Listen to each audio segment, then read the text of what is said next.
Hello बच्चों, welcome to my channel learning launch. आज हम शुरू करेंगे क्वेश्चन नंबर 7।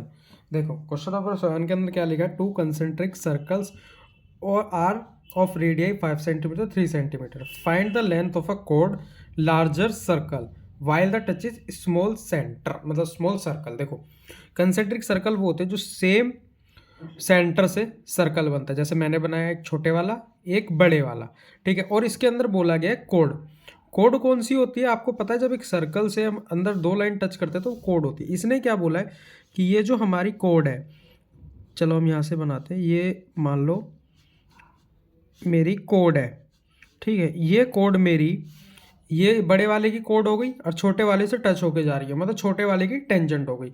ये इसमें ध्यान नहीं है, ये अपना दिमाग खुद लगाना। अब देखो छोटे वाले सर्कल की हमको रेडियस दी गई है 3 सेंटीमीटर, तो हम यहाँ पे इसको टच कर देंगे तो ये हो गई 3 सेंटीमीटर, ठीक है।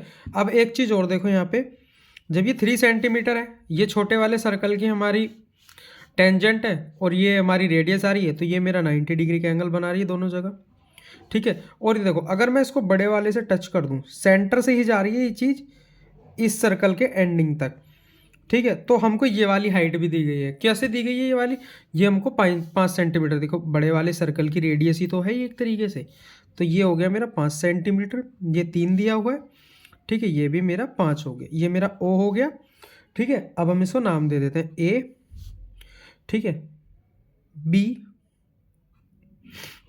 ठीक है, और इसको मैं दे देता हूँ सी, ठीक है। ये हो गया। अब आपने एक चीज़ देखी होगी, हमको निकालनी है larger circle of the code, find the length of code, मतलब मेरे को बेसिकली ए सी निकालना है। लेकिन एक चीज़ और ध्यान रखना, ये जो मेरी परपेंडिकुलर है ये इन दोनों हिस्सों को बराबर हिस्सों में काटती है। अगर बराबर में भी नहीं काटती, देखो ये 5 है, ये भी 5 है, ये दोनों में 3 3 आ रही है, मतलब ये वाला एंगल मेरे इस एंगल के बराबर मेरे को साफ दिख रहा है, तो मेरे को पूरा निकालने की जरूरत नहीं है। अगर मैं एक इसका भी ए बी निकाल लूँगा तो बाद में मैं सी बी को इसके साथ टच कर, मतलब सेम ही आएगा। क्यों? क्योंकि देखो 5 centimetre hypotenuse, 5 centimetre hypotenuse, 3 centimetre perpendicular, इसका भी 3 सेंटीमीटर परपेंडिकुलर, तो ये तो मेरी सेम ही आएगी ना दोनों जगह। तो मैं इसको निकाल सकता हूँ, तो मैं क्या करूँ, पहले मैं निकालता हूँ इन ट्राइंगल, क्या लेना है, ए ओ बी में देखते हैं, ठीक है। अब मेरे को ए बी निकालनी है, बेसिकली बेस है ये, ए बी का स्क्वायर, अब 90 डिग्री के आगे वाला ये है, ओ ए का स्क्वायर जो है इसमें से मैं माइनस कर दूंगा कितना, ओ बी का स्क्वायर, तो ए बी स्क्वायर जो आएगा, ओ ए कितना है 5 का स्क्वायर माइनस 9 3 का स्क्वायर, सॉरी, ठीक है। तो ए बी कितना हो गया, अंडर रूट में आ जाएगा इधर क्योंकि स्क्वायर हटाया, 25 - 9, तो A B is equal to under root 16, तो ए बी की जो मेरी वैल्यू आई है वो आई है 4 सेंटीमीटर। अब पता है ए बी और इज इक्वल टू मेरा सी बी बराबर है, और दोनों 4 सेंटीमीटर ही हैं ये, तो मैं इसको लिख सकता हूँ A C is equal to A B plus C B. तो ए बी कितना निकला 4 और सी बी भी मेरा 4 है, तो ये आ गया ए C is equal to 8 centimetre, और यही चीज़ मेरे को निकालनी थी। बहुत छोटा सा अच्छा क्वेश्चन था, ठीक है। अब हम करते हैं इसका अगला पार्ट, क्वेश्चन नंबर 8। इसके अंदर हमको दिया गया एक फिगर, क्वाड्रिलेटरल है ए बी सी डी, उसको ड्रॉ किया गया। हम फिगर में देखते हैं, हमको प्रूफ करना है कि ए बी ये वाली साइड प्लस ये वाली साइड हमारी बराबर होगी इस वाली साइड के और इस वाली साइड के। अब हमें देखने में ये क्वेश्चन बहुत बड़ा लग रहा है, लेकिन अगर ध्यान से देखोगे, अगर थोड़ा सा इमेजिनेशन करोगे तो बहुत छोटा क्वेश्चन है। कैसे? देखो कोई भी सर्कल के बाहर अगर एक पॉइंट होता है और उस पॉइंट से कोई भी टेंजेंट बनती है, देखो ये सर्कल के पास टच हो रही है ना, तो बेसिकली ये एक टेंजेंट हो गई, तो ये वाली टेंजेंट मेरी इस टेंजेंट के बराबर होती है। अब हम इस सर्कल को क्वाड्रिलेटरल में नहीं देखेंगे, अब हम देखेंगे इसके टेंजेंट। देखो डी मेरा सर्कल के बाहर पॉइंट है, इससे मेरी दो टेंजेंट आ रही है डी आर और एस डी, ये दोनों बराबर है। ऐसे ही ए मेरा बाहर एक पॉइंट है, तो ए एस और ए पी ये मेरी टेंजेंट है, बराबर है।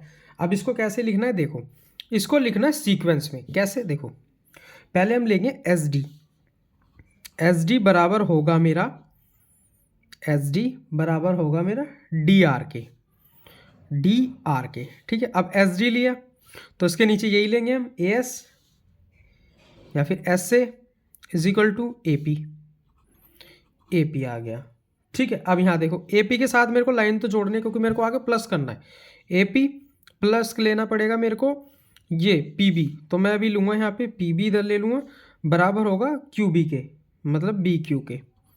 अब बी क्यू आ गया इधर, अब बी क्यू के साथ मेरे को सी क्यू ऐड करना है। C Q is equal to C R, ये होगी मेरी इक्वेशन 1, इक्वेशन 2, इक्वेशन 3, इक्वेशन 4। क्या होगा ये होगा tangents from an external points are equal.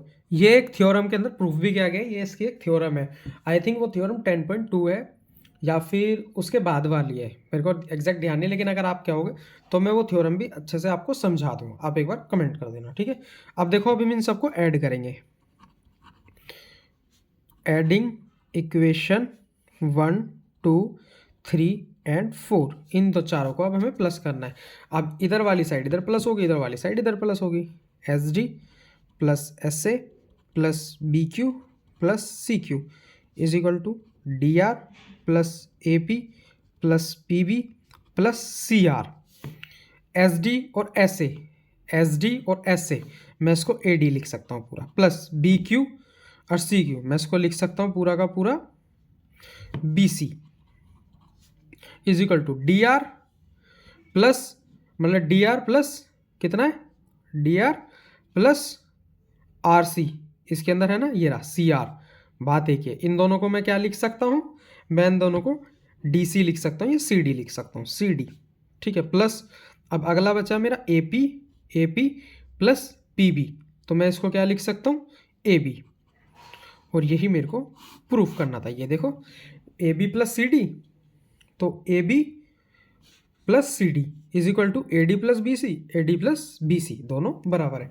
अब चाहे मैं इस वाली इक्वेशन को मैं यहाँ लिख दूँ या इसको उठा के यहाँ, इसको उठा के यहाँ, बात है कि ये हमारा हो गया हेंस प्रूव्ड। बस इतना ही करना था।